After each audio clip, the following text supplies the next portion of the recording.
Eu quero fazer um preâmbulo para deixar claro o porquê Deus escolheu e separou uma nação. Tudo que Deus faz tem uma razão específica, tem um motivo. Então, eu gostaria de fazer um preâmbulo para dar um sentido à existência da nação de Israel. Como nós já sabemos que a geração antediluviana, ela se corrompeu de tal maneira que foi necessário Deus destruir aquela geração através do dilúvio. Desde que Adão e Eva pecaram no jardim do Éden, o vírus do pecado passou a estar em todos os seus descendentes. E quando Caim matou Abel, logo ele saiu da presença de Deus. Está escrito que ele foi para a terra de Nod, lá conheceu sua mulher, e lá ele começou a formar uma nova geração, mas uma geração ímpia, uma geração perversa, pecadora. Mas no lugar de Abel, Adão e Eva tiveram um filho, puseram o nome de Sete. E Eva disse: alcancei do Senhor um varão, porquanto Caim matou Abel, e Deus me deu outro no seu lugar. E de Sete, ele gerou também um filho e chamou seu nome Enos. E Enos começou a invocar o nome do Senhor. Então se destacaram bem dois tipos de habitantes na terra: os descendentes de Caim, perversos, pecadores, e a descendência de Sete, de pessoas fiéis e tementes a Deus. Da descendência de Sete veio Enoque, que está escrito que foi o sétimo depois de Adão.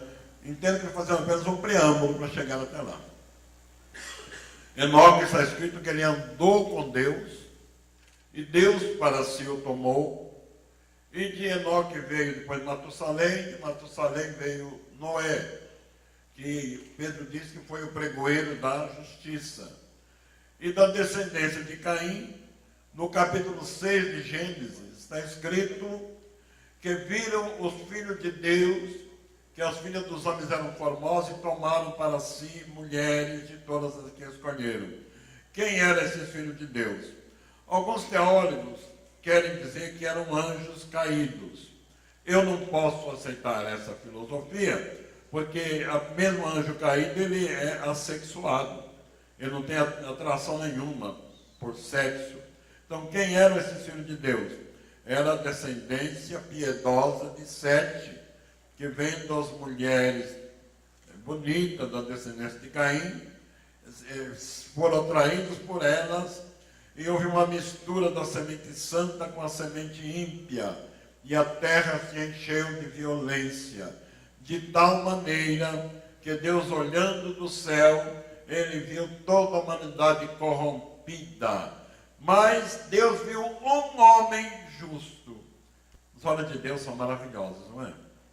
No meio de um povo todo corrompido, ele viu um homem justo. Ele disse: Noé, eu te hei visto justo nesta geração. Portanto, faço contigo uma aliança. Deus o instruiu a fazer a arca. Foram salvos pela arca, salvo do dilúvio, Noé com sua família, apenas 8 pessoas. E em Noé, depois do dilúvio, começou uma nova geração. Tinha tudo para formar uma geração piedosa e temente a Deus. Mas Noé se descuidou, se embebedou. E quem fica bêbado sempre dá vexame, não é? Está escrito que ele ficou nu na sua tenda. O filho dele, Cão, viu ele nu, zombou do pai, chamou seus irmãos para fazer zombaria. Quando Noé acordou do seu vinho, ele amaldiçoou a descendência de Cão. E daí começou outra vez a corrupção a entrar no gênero humano. E no capítulo 10 de Gênesis, aparece um cidadão por nome Nimrod. Esse Nimrod era bisneto de Cão. Ele se tornou um líder político da época. Está escrito que ele era um poderoso caçador na presença do Senhor. E andando pela terra de Sinear, achou um vale e sugeriu: façamos aqui uma torre que comece na terra, cujo cume toque nos céus. É claro que os céus aí não é a morada de Deus, mas é esse espaço sideral. Como que zombando de Deus. Se ele mandar um dilúvio, nós subimos na torre e o dilúvio não nos alcança. Outro objetivo: para que nos ajuntemos e façamos para nós um nome. Então era o orgulho do homem desprezando Deus. Não precisamos de Deus, nós somos autossuficientes. E da torre de Babel nasceu a idolatria, a feitiçaria, a magia negra e o horóscopo. Se tiver alguém que gosta de horóscopo, aquele nasceu lá, viu? Na terra, na torre de Babel. E Deus resolveu confundir as línguas. Quando Deus quer fazer alguma coisa, ele não tem dificuldade, né? Os homens construíram a torre e Deus confundiu as línguas, não se entendiam mais. Um pedia água, o que será que ele quer? Será que é pedra? Não é uma pedra. Não, não é pedra, é água. Parou. A torre parou. Mas daquela torre surgiu Babilônia. Se alguém quiser uma informação melhor, leia o capítulo 47 de Isaías, que tem 15 versículos, e esse texto mostra claramente como era a Babilônia, como ela foi fundada, o que acontecia dentro dela. Então a humanidade começou outra vez a ver uma corrupção geral, toda a humanidade desviada completamente. Entendemos aí que havia um plano diabólico para corromper toda a humanidade, inviabilizando a vinda do Redentor. Porque se todos se contaminassem, pecassem, não haveria oportunidade para a vinda do Salvador. Porque quando sabemos já lá em Gênesis capítulo 3, versículo 15, da promessa que Deus fez a Eva, quando esta pecou, que da sua semente viria aquele que esmagaria a cabeça da serpente, restauraria o homem a Deus. Mas ninguém pega Deus de surpresa. Deus vê as coisas mais longe do que nós pensamos. Para nós, o que vai acontecer daqui 5 minutos, não sabemos. Deus sabe o que vai acontecer daqui 1000 anos, daqui toda a eternidade. Porque para Deus não tem passado, nem futuro. Para Deus há um eterno presente. Pois bem, Deus escolheu um homem. Vamos entrar agora em 70 anos de Israel. Vamos entrar agora, então, no assunto propriamente dito, começando com a chamada de Abrão. Eu vou usar a Bíblia Sagrada, que é o nosso manual, e vamos ler Gênesis, capítulo 12, versículos 1 a 7.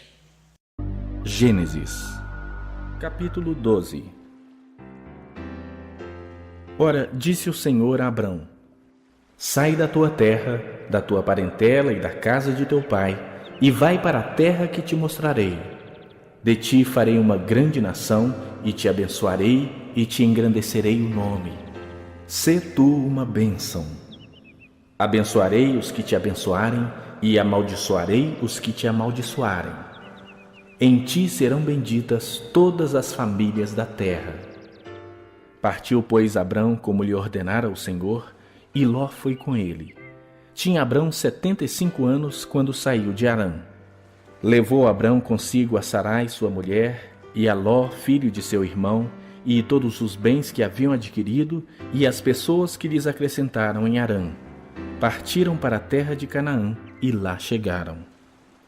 Atravessou Abrão a terra de Siquém, até ao carvalho de Moré.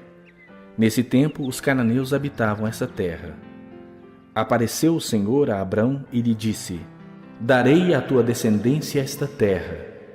Ali edificou Abrão um altar ao Senhor que lhe aparecera. Muito Então, a nação de Israel foi formada de maneira sobrenatural, ou seja, de maneira milagrosa.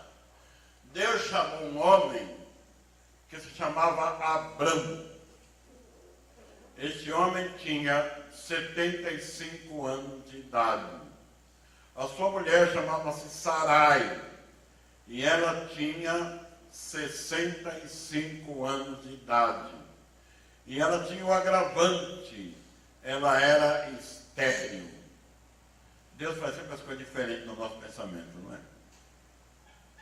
Deus formou a nossa mulher, chamar um jovem casal, uma mulher frutífera, uma mulher que tivesse muitos filhos. Mas Deus mostrou que era um plano especial. Como eu já disse, Israel foi formado de forma milagrosa, não natural.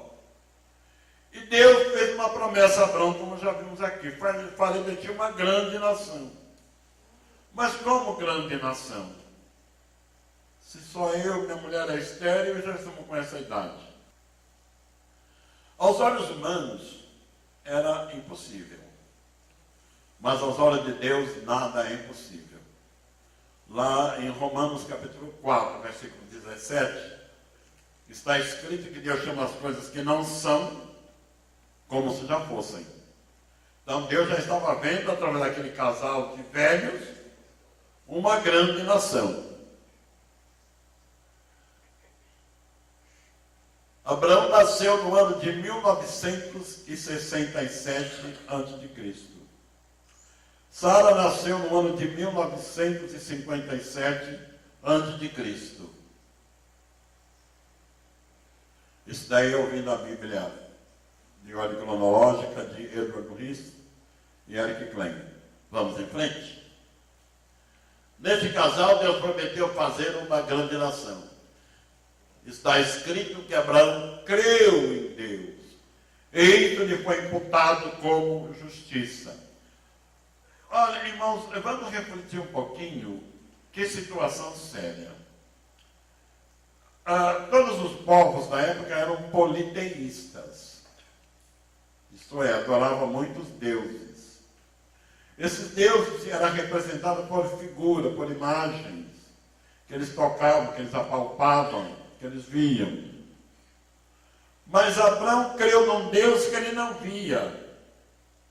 Ele creu num Deus que não apalpava, mas falava. Como Deus falou com ele, não está escrito, mas Deus falou. Ou falou por sonho, ou falou por alguma visão, mas falou. Falou com Abraão, e ele creu. E por essa crença, ele foi imputado como justiça. Deus gostou, Deus aprovou aquela fé que Abraão demonstrou.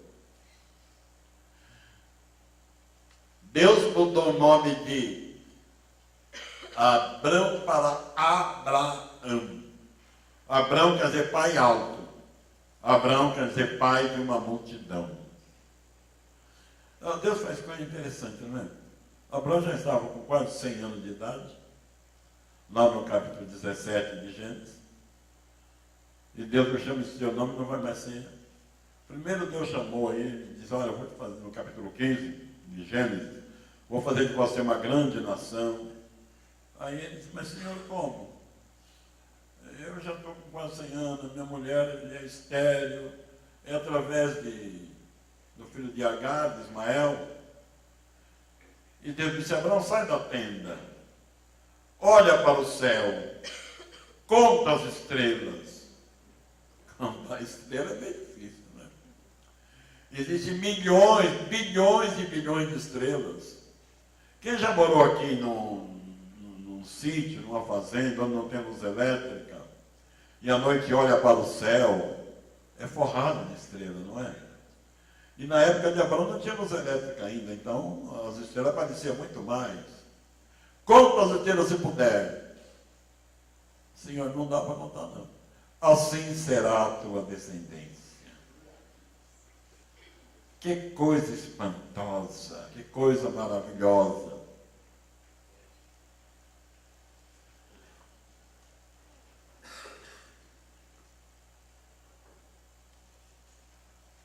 Quando Quando nasceu Isaac, Abraão estava com 100 anos. E Sarai, que agora é Sara, com 90 anos. Uma mulher com 90 anos dar à luz é de assustar, não é? Mas nasceu Isaac. E puseram o nome de Isaac, quer dizer sorriso. Todos que ouvirem falar que Sara está amamentando um menino com 90 anos vão sorrir. Por isso chamou seu nome de sorriso. Deus é um Deus alegre, não é? De sorriso, de felicidade. Não é um Deus carrancudo, triste, melancólico, não. Pois bem, de Isaac, nós sabemos tudo como foi a sua vida, tudo quanto ele passou. Um dia Deus pediu que Abraão o sacrificasse, está lá no capítulo 24 de Gênesis. Deus disse a Abraão, vai no monte e me oferece o teu filho Isaac em holocausto. Mas como? Não é esse o filho da promessa? Como que eu vou matar o meu filho? Mas ele foi. E está escrito que ele acreditou que Deus ressuscitaria o seu filho. E subiu no monte, com o fogo e o cutelo na mão. E o jovem pergunta, meu pai, eu estou vendo o fogo e a lenha, mas onde está o cordeiro? Deus proverá para você o cordeiro, meu filho. E subindo no monte, amarrou o menino no altar. E quando ele foi imolado, uma voz do céu, Abraão, não faça isso. Agora eu sei que você confia em Deus e não me negou o teu único filho. E levantando os olhos, ele viu um carneiro preso pelo chifre e ofereceu aquele carneiro no lugar do seu filho. Jesus disse que aquele carneiro era... Desculpem. Aquele carneiro era uma figura de Jesus. Jesus falou que Abraão viu o seu dia e se alegrou. Foi aquele dia que Abraão viu o cordeiro que tira o pecado do mundo. Pois bem, Isaac se casou com a idade de 40 anos, com Rebeca. E que engraçado, Rebeca também era estéril, não engravidava. Isaac orou por ela durante 20 anos. Não desanimou. Ele sabia que já tinha uma promessa de Deus e Deus ia cumprir. E depois de 20 anos aparece a Rebeca grávida. E tinha 2 no seu ventre. E quando nasceram Jacó e Esaú. E de Jacó Deus formou a nação de Israel. Jacó, sabemos a história, creio que todos sabem, que ele fugiu da ira do seu irmão Esaú, que queria matá-lo, pediu asilo lá em Harã, na casa do seu tio Labão. Lá ele se casou com as 2 filhas de Labão, com Raquel e Leia, e cada uma delas levou sua escrava, então ele tinha 4 mulheres. Na época era permitido, era costume a poligamia. Deus tolerou até que viesse Jesus, não é? Mas Jesus pôs ordem na casa, hoje não pode mais, não é? Hoje é monogamia, um homem e uma mulher. Isso daí só foi até Jesus e depois acabou essa história. Mas na época havia a poligamia e Deus tolerou até, como disse, até que viesse o ensinamento do Novo Testamento. Pois bem, mas dessas 4 mulheres de Jacó, nasceram os 12 patriarcas. E dos 12 patriarcas se formou a nação de Israel. Abraão peregrinou em Canaã. Isso é escrito lá em Hebreus capítulo 11, versículos 7 a 8 e 9. Pela fé, Abraão, quando chamado, obedeceu, a fim de ir para um lugar que devia receber por herança, e partiu sem saber aonde ia. Pela fé, peregrinou na terra da promessa como em terra alheia, habitando em tendas com Isaque e Jacó, herdeiros com ele da mesma promessa, porque aguardava a cidade que tem fundamentos, da qual Deus é o arquiteto e edificador. Então, peregrinou na terra que Deus lhe prometeu e ele não teve nada. Tudo que ele comprou foi um campo para fazer sepultura para a família. Mas ele morou em tendas com Isaac e Jacó, herdeiros escolhidamente da promessa. Até depois, quando se formou a nação. Abraão morreu com 175 anos e não tinha alcançado ainda, a terra não era dele. Mas Deus prometeu que daria para a sua semente. No ano 1018 a.C., o rei Davi tomou posse da cidade de Jerusalém, que ele tomou dos Jebuseus. E Jerusalém passou a ser a capital de Israel desde o ano 1018 a.C. Portanto, dizer que Jerusalém não é de Israel hoje é uma blasfêmia, não é? Porque pertence a eles desde que Davi tomou aquela cidade que Deus lhes havia mandado. Não estavam onde ia ter vindo, não. Deus prometeu e Deus deu aquela terra para o povo. Nós sabemos disso. O povo saiu do Egito, andaram 40 anos no deserto, entraram na terra prometida sob a liderança de Josué, e Deus ordenou que expulsassem aqueles moradores, que matassem aqueles moradores. Mas que Deus cruel, por que mataram aqueles moradores? Acontece que também estavam completamente metidos na idolatria, na feitiçaria, e o pecado que mais irritou a Deus é a idolatria, porque aqueles deuses criados pela imaginação dos homens exigia sacrifício humano. E era comum os pais sacrificarem seus filhos aos deuses. E a terra então se enchia de uma insegurança total. Eu creio que alguém aqui já deve ter lido um pouco sobre a mitologia. E havia um deus chamado Dagon, que ele era feito de bronze e era oco.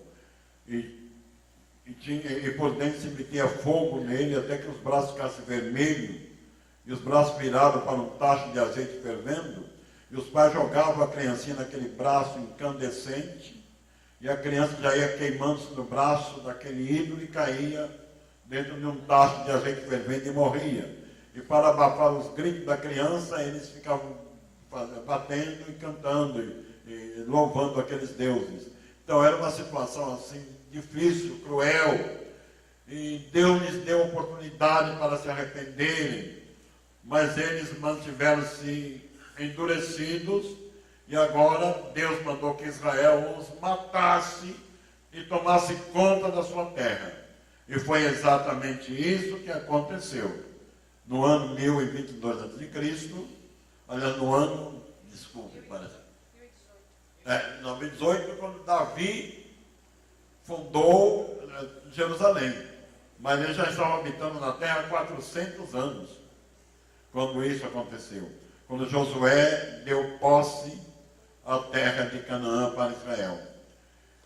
Pois bem, irmãos, então agora o povo habitando na sua terra, a Jerusalém lhes pertencendo, e nós sabemos que depois de Davi veio seu filho Salomão. Davi queria construir um templo para adoração a Deus, e o profeta Natã veio a ele e ele disse: Natã, eu estou pensando em construir um templo para Deus. E Natã falou: faça, tudo que você fizer, Deus é contigo. E quando o profeta foi embora, ele falou: Natã, não fale isso não. Vai lá e fala para Davi que ele não pode fazer o templo não. Aí ele teve que voltar para Davi: me perdoe, eu profetizei da carne, viu? Não foi Deus que falou não, você não pode construir o templo. Você derramou muito sangue. E você não poderá construir o templo. Mas um filho que você gerar, eu darei paz a ele, e ele construirá o templo. E sabemos que do seu filho Salomão, que ele teve de Batseba, segundo filho, esse foi rei de Israel, ele construiu o templo, que foi na época um orgulho da nação de Israel, templo maravilhoso. Então Israel estava agora no auge, não é? Com um rei poderoso, muito rico, muito ouro, muita prata, o povo prosperando, mas o povo pecou. O povo entrou na idolatria. Eu não quero entrar agora no assunto da divisão das tribos, quando se separou as 10 tribos, se separaram de Benjamim e de Judá, formando o reino do norte e o reino do sul. Eu não vou entrar nesse detalhe, porque senão nos desviaríamos um pouco do assunto. Mas vamos nos manter aí nas tribos que ficaram fiéis à descendência de Davi, que foi a tribo de Benjamim e Judá. Judá encampou as tribos, ficou conhecido como tribo de Judá. Mas Judá também se desviou, também entrou no pecado da idolatria. Deus usou os profetas Jeremias, Isaías, para convidá-los ao arrependimento, mas eles endureceram o coração. Até que Deus os entregou nas mãos dos babilônios, dos caldeus. E no ano 605 a.C., o exército de Babilônia entrou, invadiu Jerusalém, destruiu o templo, destruiu a cidade e levou o povo cativo para a Babilônia. Jerusalém ficou totalmente destruída, arrasada. Por quanto tempo ficaram na Babilônia? Está escrito em Jeremias capítulo 29, versículo 10, e em Jeremias capítulo 25, versículo 11. Me desculpe se eu desço aos textos, se alguém tiver mais interesse, pode ir anotando esses textos, não é? E depois em casa vão verificando. Então eu falei Jeremias 29, 10 e Jeremias 24 e 11, onde Jeremias falou dos 70 anos do cativeiro babilônico. Agora, meus irmãos, calculem uma pátria, uma nação, ficar 70 anos sem morador, sem habitante, sem ninguém cuidar deles. O que vira isso? Vira um matagal, não é? Um lugar de brejo, de mato, onde vai se criar animais ferozes, perde o aspecto de cidade, ou de um país. E foi tão interessante que Deus guardou aquela terra por 70 anos, que ninguém invadiu aquela terra. Completos 70 anos, eles voltaram para a sua terra. Deus usou o rei Ciro, e através do rei Ciro, que era Medo, que era persa, ele ordenou o regresso à volta de Judá. Para alguns detalhes mais, no capítulo 45 de Isaías, Deus chama Ciro de meu servo. E Flávio José, o historiador judeu, ele nos diz que Ciro, Deus falou o nome de Ciro e o que ele ia fazer 210 anos antes do seu nascimento. Quando os rabinos judeus, que talvez tenha sido Esdras, levou para o rei Ciro essa profecia de Isaías, ele se comoveu e ordenou a volta do povo. Então, nem no livro de Esdras e Neemias, nós vamos ter o regresso de todo esse povo e a reconstrução da cidade. E a reconstrução, começaram a reconstruir o templo, mas aquele templo que construíram, nem de longe parece o templo de Salomão. Porque eles agora não tinham condições financeiras, a situação era outra. Então construíram um templo mais rústico. E está escrito que os jovens se alegravam e os velhos choravam. Porque os velhos lembravam do templo primeiro e via a grande diferença e choravam. E os moços que não tinham conhecido o primeiro, vendo agora um templo, onde podiam ir lá cantar salmos, oferecer sacrifício, fazer o seu culto, se alegraram. E havia um grande barulho de choro e de alegria. E Deus usou o profeta Amós, o profeta Ageu, obrigado, o profeta Ageu, para lhes dizer que a glória do segundo templo seria maior do que a glória do primeiro templo. Por que foi maior essa glória? O rei Herodes, quando assumiu o governo sob o domínio de Roma, querendo agradar o judeu, ele reconstruiu aquele templo. Demorou 52 anos na reconstrução. Mas aí ele fez um templo magnífico. Mas a glória maior não foi a beleza arquitetônica do templo. É porque naquele templo entrou Jesus Cristo. Por isso que foi maior a glória. Porque no primeiro templo, está escrito que a glória de Deus encheu de tal maneira que os sacerdotes não podiam entrar no templo para oferecer o sacrifício. Mas a glória do segundo templo foi maior, porque nela entrou Jesus Cristo. Então, nós estamos vendo, irmãos, como Deus traçou o caminho dessa nação, desse povo. E lá, eles outra vez se instalaram e se formou aí uma grande nação. Existe aí um período, chamado período interbíblico, que foi de 400 anos, desde Malaquias, o último profeta do Velho Testamento, até João Batista. Nesse período de 400 anos, Israel sofreu muito. Eles sofreram sob o reinado da Grécia, sob Alexandre o Grande, e depois da morte de Alexandre, com a morte de Alexandre, o reino foi dividido em quatro seus generais, e houve lá um general chamado Antíoco Epifânio. A Bíblia não dá o nome dele, mas a história dá. E tudo quanto Daniel profetizou, ele fez. Esse Antíoco Epifânio foi um tipo verdadeiro do anticristo que vai se manifestar após o arrebatamento da igreja. Se alguém quiser uma informação melhor, vocês leiam o capítulo 11 de Daniel.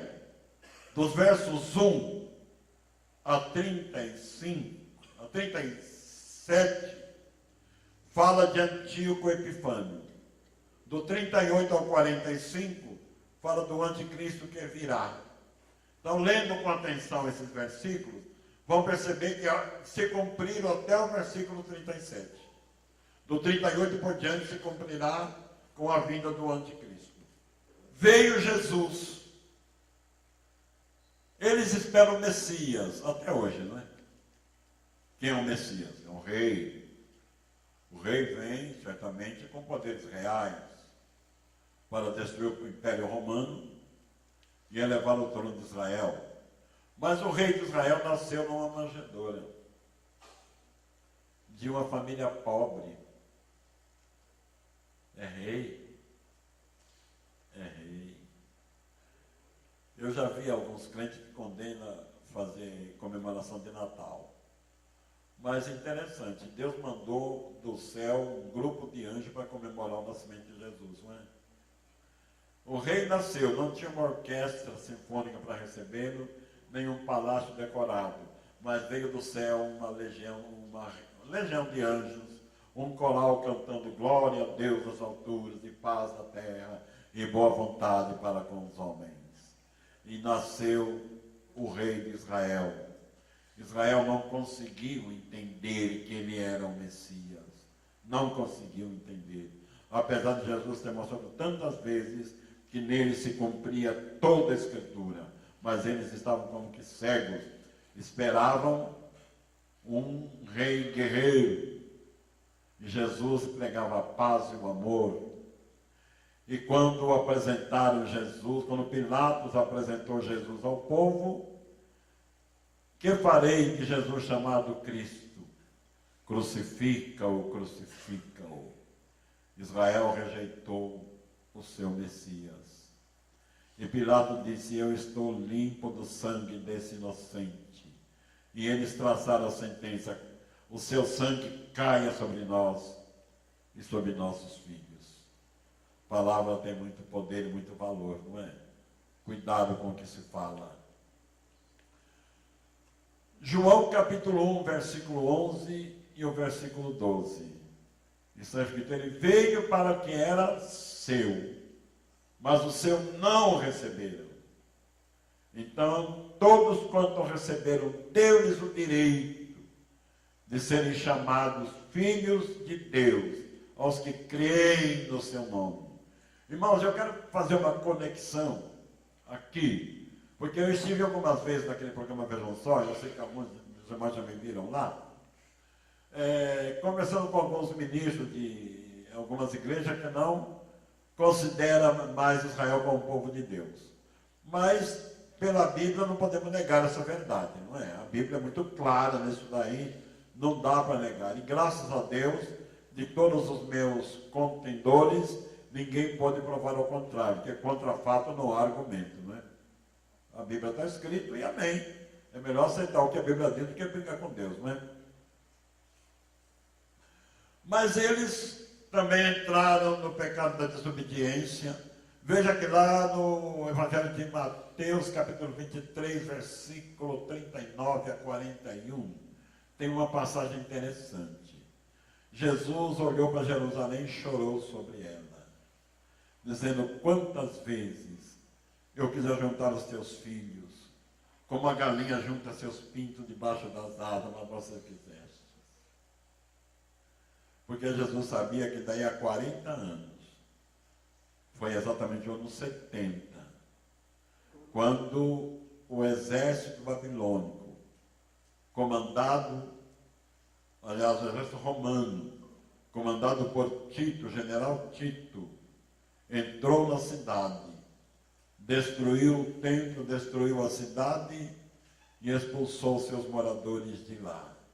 Isso no ano 70 da nossa era. Israel ficou espalhado em vários países do mundo. Meus irmãos, a olho, muitos acharam, acabou a nação. Acabou Israel. Mas não acabou, não. Não acabou, não. Quando Deus faz alguma coisa é para perdurar, não é? É para sempre. Pois bem, então Israel foram expulsos, sabendo que eles perderam sua pátria, ficaram espalhados pelo mundo, daí é que veio a ruína de Israel, a perseguição cruel, um povo odiado do mundo todo. Por que o mundo todo odeia Israel? Muito obrigado.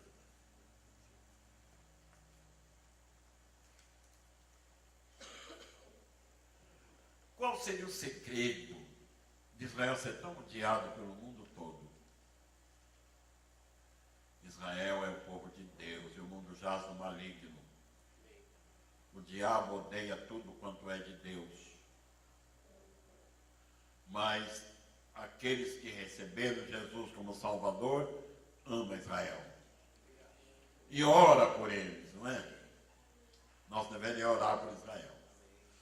Pois bem, amados, nós já sabemos do holocausto que houve na Alemanha, dos 6 milhões de judeus que morreram nos fornos crematórios, da perseguição que esse povo sofreu. Mas, graças a Deus, está fazendo hoje, nesse mês, como no dia 14, né, os 70 anos da sua repatriação. Quando a ONU reunida, e graças a Deus pelo voto de um brasileiro, como já foi dito aqui pela nossa pastora, né? Oswaldo Aranha, foi um voto de Minerva e votou pela fundação do Estado de Israel. Então Israel passou a ser nação independente a partir de maio de 1948, completando 70 anos. Tem alguns detalhes importantes aí, que eu não vou entrar também porque o tempo não vai dar, mas são curiosos, muito interessantes. Jesus falou assim uma ocasião, olha para a figueira. Quando seus ramos se tornam tenros, vocês sabem que está próximo o verão. Essas coisas começaram a acontecer. Saber que ele está às portas. Quem é a figueira aí? É Israel. E a figueira é o relógio de Deus, que aponta para os acontecimentos. Quantos povos daquela época desapareceram? Israel nunca perde a identidade. Qualquer país que está são judeus, não é? Judeu brasileiro, judeu português, judeu espanhol, judeu japonês, judeu africano, judeu americano, mas é judeu. E lá, em Isaías capítulo 60, versículo 8, tem um versículo tão interessante, eu não sei se todos já observaram, mas Isaías profetizou duas coisas interessantes. Profetizou a volta de Israel para a sua terra, e disse que eles iam de avião. Não é? Disse que ia de avião, mas não tinha avião na época. Isaías não sabia falar avião, porque não existia, né? Mas fazia ouvir quando chegavam voando como pombas. E chegando no seu pombal. Não é o que está acontecendo hoje? Israel voltando de avião para a sua terra. Então, veja, irmão, eu disse ao pastor dessa igreja, me perdoe, eu não gravei o nome do pastor que veio conversar comigo. Como que é o nome do pastor? Apóstolo Samuel, né? Apóstolo Samuel. Que nós somos um povo bem-aventurado, porque nos nossos dias não se cumprindo as profecias. Com tanta clareza que só não vê quem não quer. Nos nossos dias, o que Deus falou há muitos anos atrás estão se cumprindo com clareza agora, debaixo dos nossos olhos. Todos estão aguardando o arrebatamento, se alegrem, ele está chegando. Pode acontecer a qualquer momento. O arrebatamento da igreja é iminente. Vamos estar preparados. Pois bem, amados, então Israel, na sua terra, em 1948, alguns líderes de Israel, como Davi Ben-Gurion, Golda Meir e outros judeus ilustres, que muito trabalharam na reconstrução da pátria, eles estão lá, e desde que entraram, eles suportaram grandes guerras.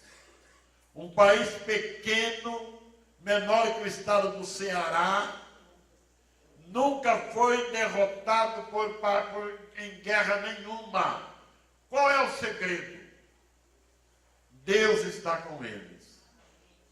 Eu recebi um WhatsApp, tenho até hoje ele no meu celular, de um discurso do Benjamin Netanyahu, falando sobre as guerras que suportaram, sobre as ameaças que sofrem, e ele citou o Salmo 121, dizendo: levanto meus olhos para os montes, de onde me virá o socorro? E o salmista fala: meu socorro vem do Senhor que fez o céu e a terra. E é verdade, é isso mesmo. Socorro vem de Deus. Mas agora vamos entrar um pouco nos nossos dias agora. Quem aqui já estava vivo no ano de 1967? Você tiver a mão levantada. Pouca gente, eu também, viu? A maior parte nasceu depois disso, né? São jovens. Nessa ocasião eu trabalhava na Companhia Telefônica Brasileira, na Rua 7 de Abril. Trabalhava na folha de pagamento. Foi quando estourou a guerra de Israel contra a RAU, República Árabe Unida. A RAU era comandada por Abdel Nasser Gamal, que era o presidente do Egito. E eles se reuniram, 11 nações confederadas, com armas da Rússia, as armas mais atuais, mais poderosas, e marcaram para riscar Israel no mapa. Esse povo não vai mais existir. De fato, Israel não tinha condição de suportar aquela guerra. Uma naçãozinha menor que o estado do Ceará. Guerrear contra 11 nações, fortemente armadas, logicamente não tem condição.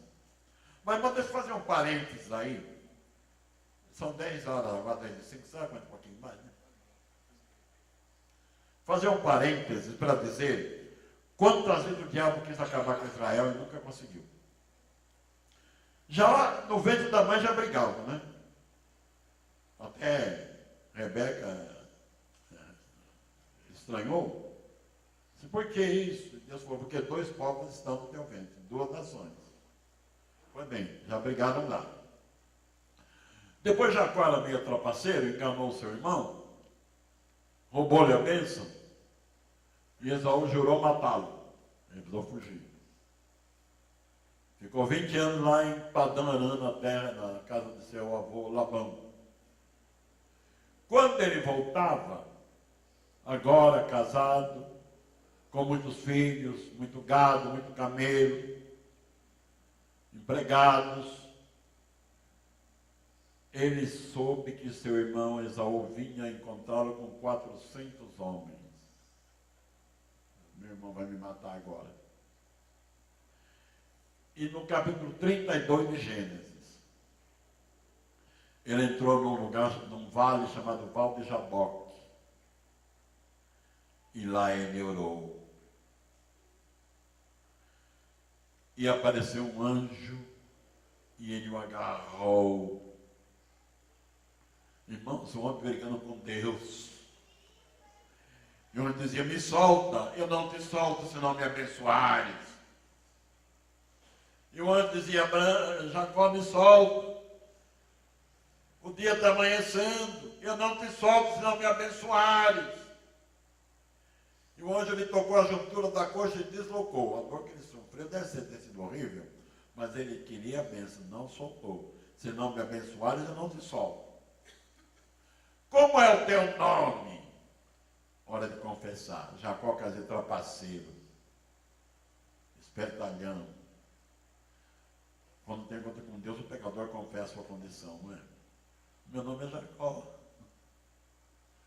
Mas de hoje por diante não será mais Jacó, mas Israel.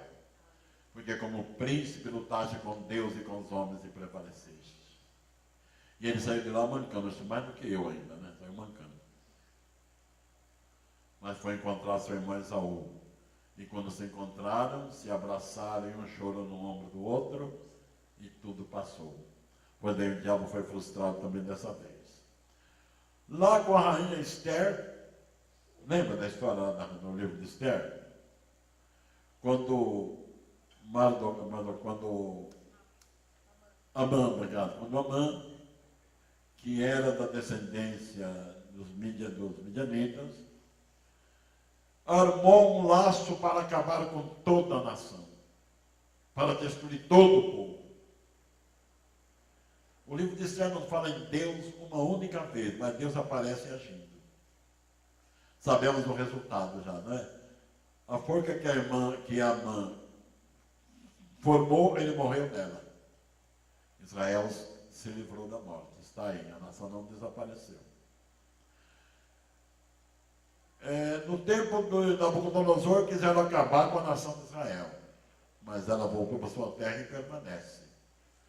Os romanos quiseram acabar com eles, mas eles continuam existindo. Hitler falou, vou acabar com esse povo, mas não acabou. E na guerra de 1967, a RAL disseram, vamos riscar Israel do mapa. Eu já estava com idade de 20, 24, 25 anos na época, 27 anos na época. E eu li um livro escrito por um bandido militar israelense, e ele contou qual foi a estratégia que usaram para derrotar os inimigos. Um oficial do exército israelense, que falava muito bem o árabe, ele ligou para o alto comando árabe, se dizendo árabe, dizendo, eu quero me juntar a vocês para junto destruir Israel. Levar meu poder aéreo para unir ao vosso. Onde vocês estão instalados? O idiota falou.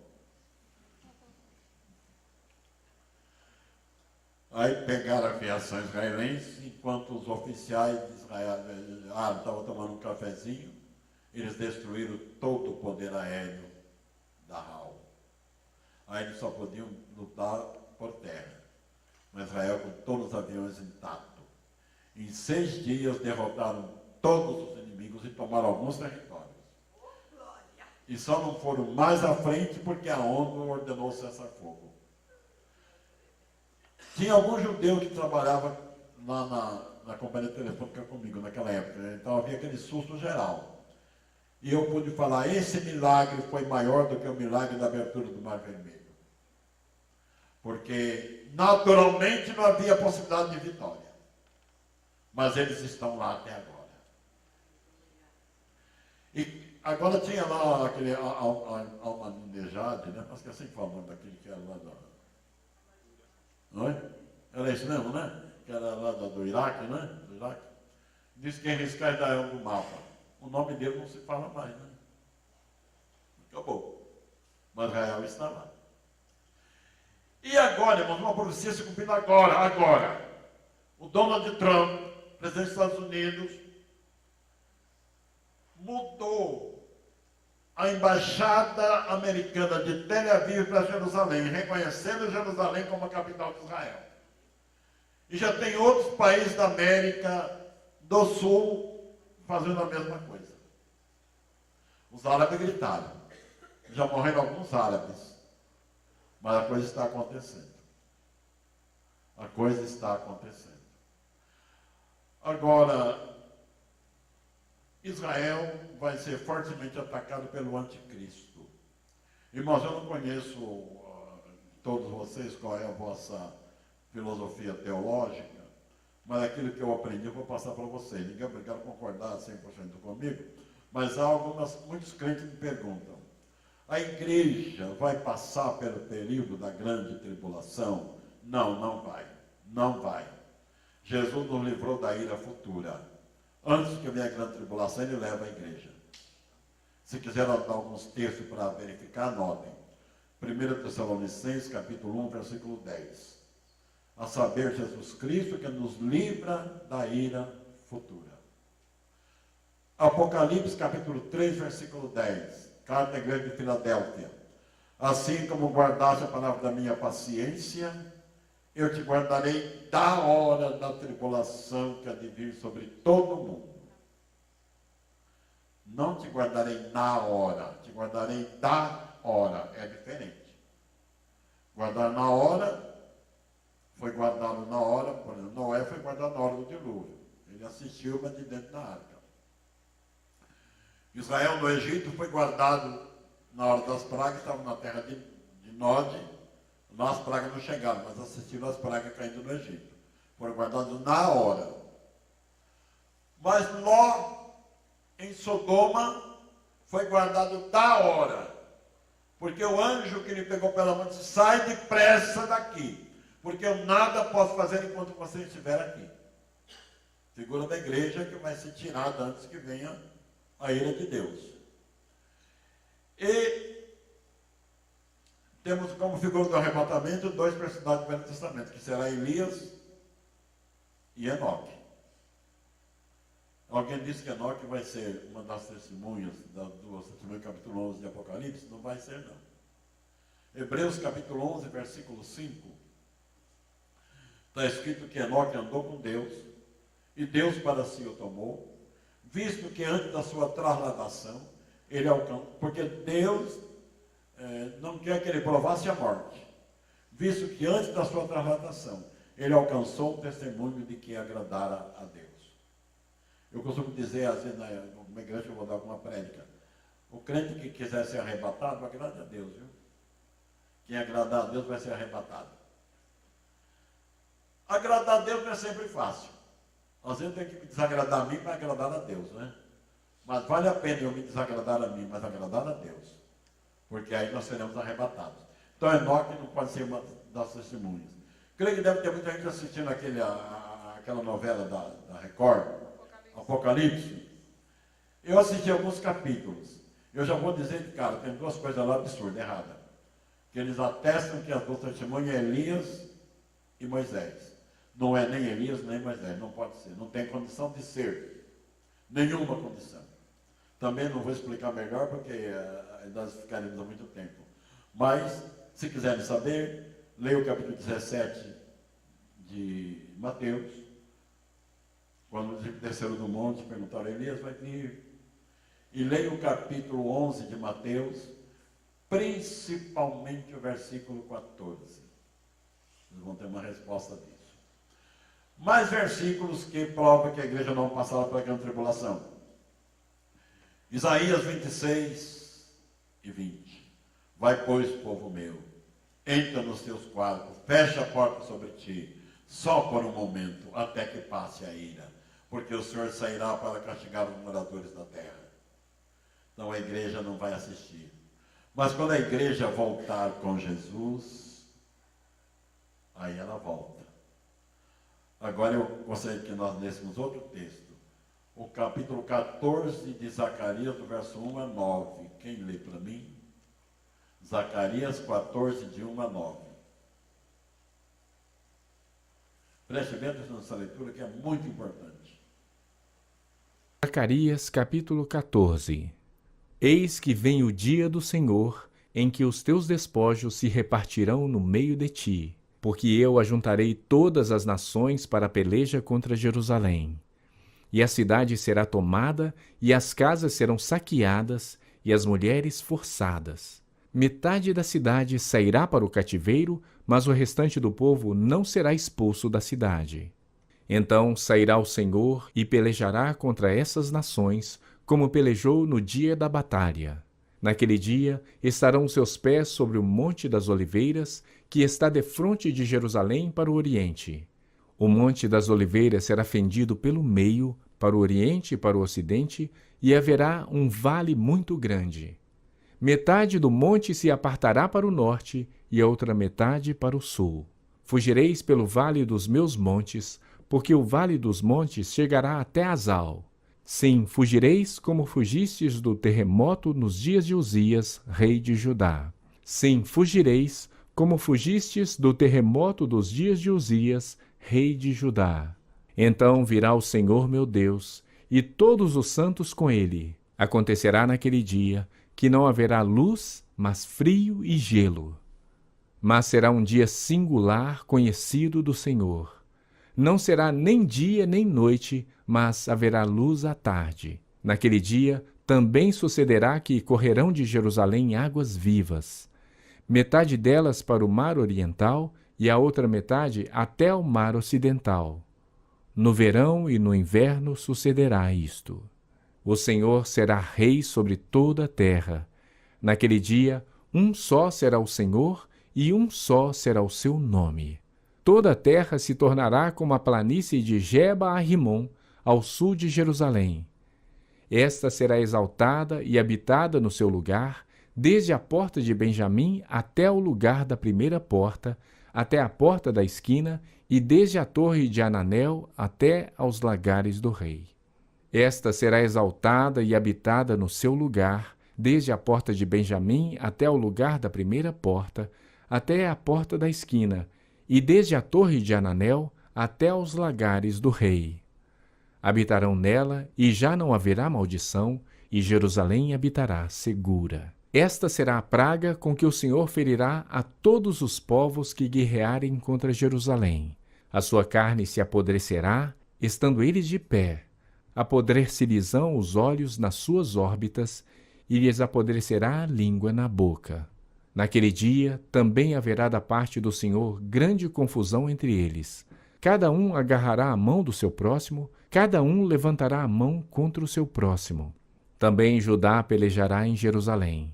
E se ajuntarão as riquezas de todas as nações circunvizinhas, ouro, prata e vestes em grande abundância. Como esta praga, assim será a praga dos cavalos, dos mulos, dos camelos, dos jumentos e de todos os animais que estiverem naqueles arraiais. Então, eu recebi hoje eu recebi um WhatsApp, alguém me perguntando se os Estados Unidos aqui protege Israel, e se Israel vai ser atacado, os Estados Unidos vai recuar. Não é não, já é o anticristo que vai fazer isso. Mas a igreja agora está na terra e a igreja está oferecendo resistência. Irmão, leia para mim mais 2 Tessalonicenses, capítulo 2, versículos 7 a 9. Com efeito, o mistério da iniquidade já opera, e aguarda somente que seja afastado aquele que agora o detém. Então será de fato revelado o iníquo, a quem o Senhor Jesus matará com o sopro de sua boca e o destruirá pela manifestação de sua vinda. Ora, o aparecimento do iníquo é segundo a eficácia de Satanás, com todo o poder e sinais e prodígios da mentira. Ele está explicando sobre a atuação do anticristo. Diz que o espírito dele já está na terra. De fato, ele está mesmo. A primeira manifestação do espírito do anticristo foi no Nimrod, na Torre de Babel.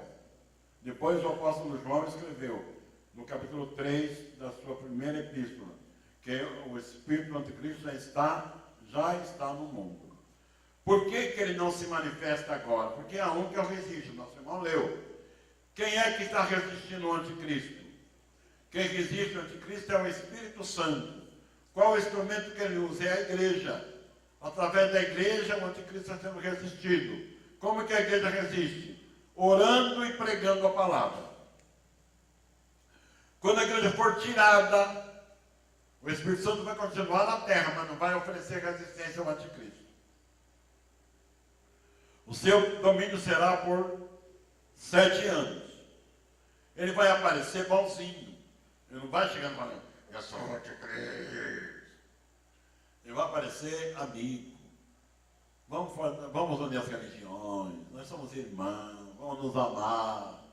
Sabe, a Bíblia diz que é com engano que ele vai se manifestar, com mentira. Até que ele tenha o controle das coisas. Alguém leia para mim Daniel capítulo 9, versículo 27. Ele fará firme aliança com muitos por 1 semana. Na metade da semana fará cessar o sacrifício e a oferta de manjares. Sobre a asa das abominações virá o assolador, até que a destruição que está determinada se derrame sobre ele. Quem é ele? É o anticristo. Ele vai fazer um pacto com Israel. Por quê, irmãos? Todas as nações do mundo se submeterão a ele. Mas Israel vai resistir. Quando ele se manifestar, Israel vai achar que ele é o Messias. Porque ele vai reconstruir o templo.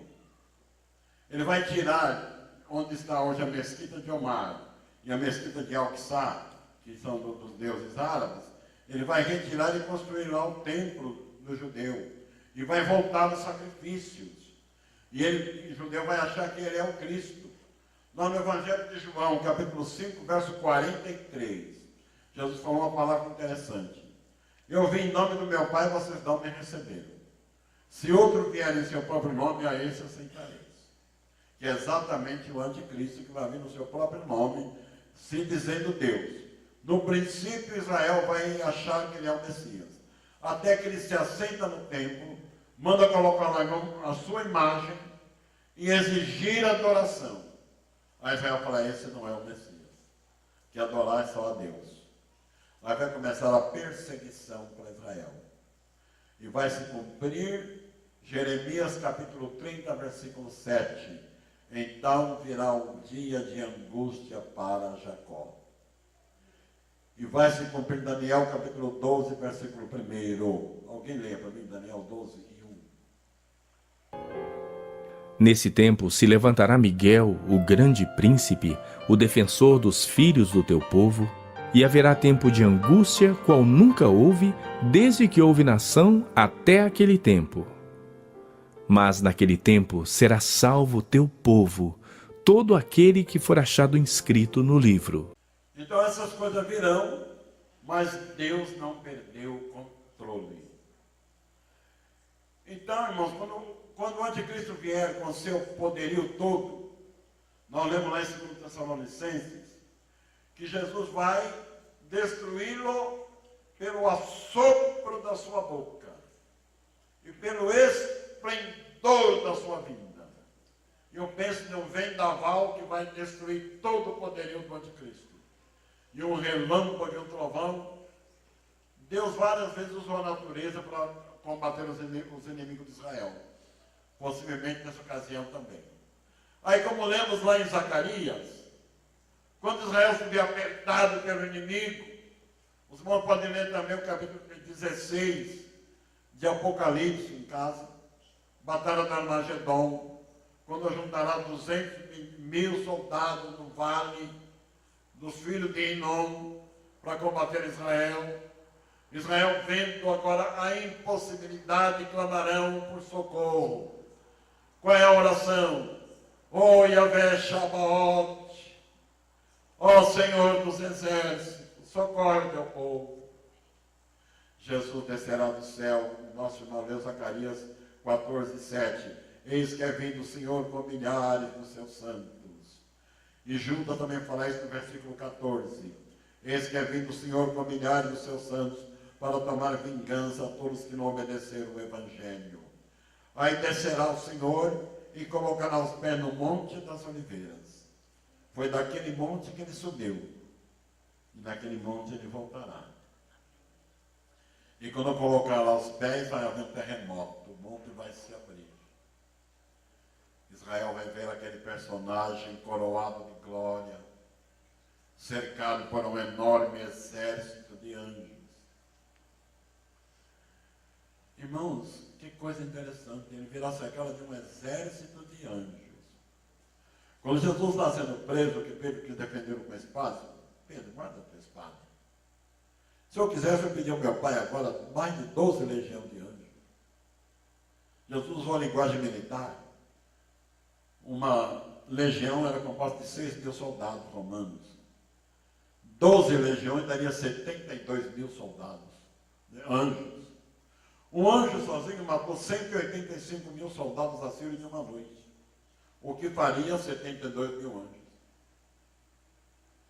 E agora, para combater o anticristo, Jesus desce cercado de anjos. Vai lançar o anticristo e a besta no lago de fogo e enxofre, vivos, não podem morrer. Vão vivos para nunca mais sair de lá e serem atormentados noite e dia para todo sempre.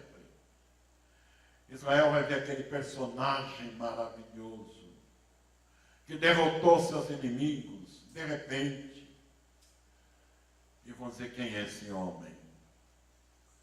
E vão se aproximar dele e vão ver suas mãos com o sinal dos cravos ainda.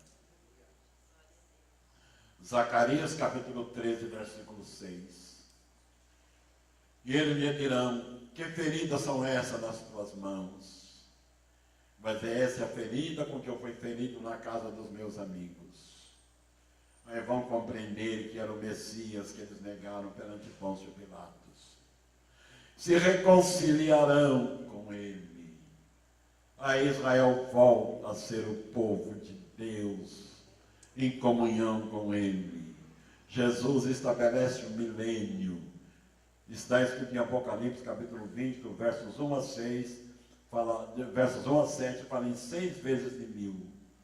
Então é Satanás preso no abismo.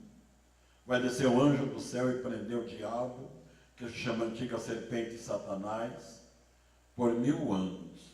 Lá ele não vai sair no dia dos pais, no dia da mãe, no dia do namorado, lá não tem esse negócio. É, 1000 anos. É. Lá não tem Gilmar Mendes para dar habeas corpus. É 1000 anos. O Supremo Juiz já assinou a sentença. Jesus, irmão, leu Zacarias 14, verso 9. Então o Senhor será rei em toda a terra. E a igreja? A rainha, a esposa do rei, está morando na Nova Jerusalém, que de Deus desceu do céu. Capítulo 21 de Apocalipse. Irmãos, eu pude escrever o livro da Revelação do Apocalipse, já está esgotado, né, a 5ª edição. Eu não trouxe para vocês, mas Daniel eu trouxe. Mas olha, quando é lindo, quando a Nova Jerusalém descer do céu, ela não vai tocar na terra, vai ficar no ar, suspensa. E está escrito que lá não vai ter sol, porque o brilho de Jesus vai iluminar a cidade. Ela vai ficar como um astro brilhando no ar. Esta é a morada da igreja durante o milênio. E quando terminar o milênio, Satanás será solto por um pouco de tempo. Fará a última guerra reunindo outra vez. Essa é a batalha do Armagedon. Reunir inimigos para cercar o arraial dos santos. Mas vai descer fogo do céu, serão destruídos. Então entraremos na eternidade. Agora sim, não haverá mais pranto, nem tristeza, nem dor, nem choro, porque as primeiras coisas passaram, eis que tudo se fez novo. Glória a Jesus. É a nossa esperança.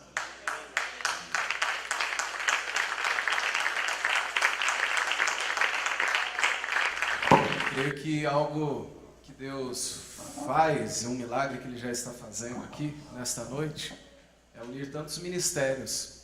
Quando nós saímos da casa dos nossos pais, eu não sei se você teve irmãos, a gente era muito parecido, mas quando cada um vai e forma uma família, vai ganhando características diferentes, amém?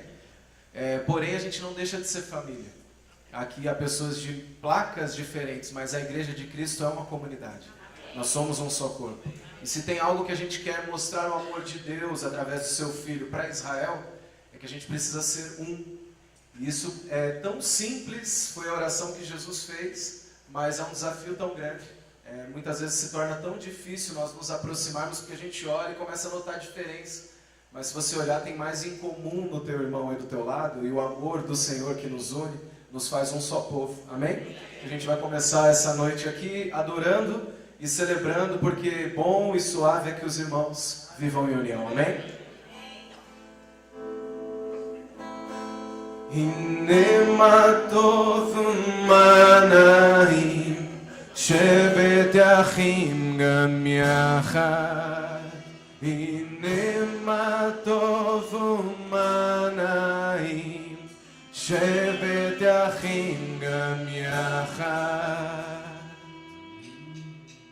הנה מה טוב, הנה מה טוב, לי לי לי לי לי לי לי לי לי.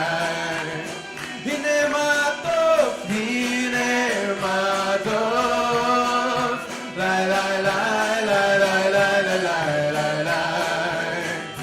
הנה מה טוב ומה נעים, שבת יחים גם יחד. הנה מה טוב ומה נעים, שבת יחים גם יחד. מקום ובו, מקום ובו, e os irmãos ficam em comunhão.